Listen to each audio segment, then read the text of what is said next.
আলাইকুম।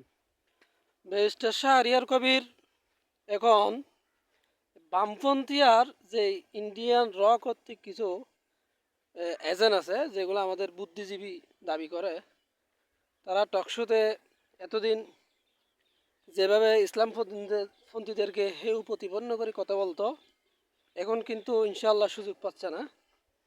আমাদের কয়েকজন ভাই টকশোতে খুব জোরালোভাবে কথা বলতেছে, তথ্যভিত্তিক আলোচনা করতেছে এবং তাদের যে মানুষের কাছে যেই ভারতের কিছু টেবু এখানে প্রচার করে, এগুলার বিরুদ্ধে শক্ত প্রতিবাদ হচ্ছে। কিছু উপস্থাপিকা আছে, তারাও আসলে বেতন বেতন চাকরি করে তো 20-25 হাজার টাকার, কিন্তু এগুলা শত কোটি টাকার মালিক হয়ে যায় কেমনে হয়? ওরা বিভিন্ন এনজিওর কী করে, এজেন্টগিরি করে, ভারতের রয়ের এজেন্ট হয়ে কাজ করে।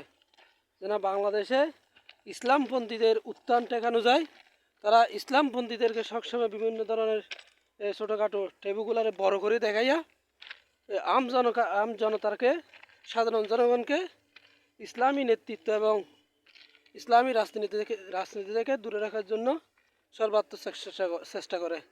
এখন ইনশাল্লাহ এই যে ব্যারিস্টার শাহরিয়ার কবির ভাই এরকম দক্ষ লোক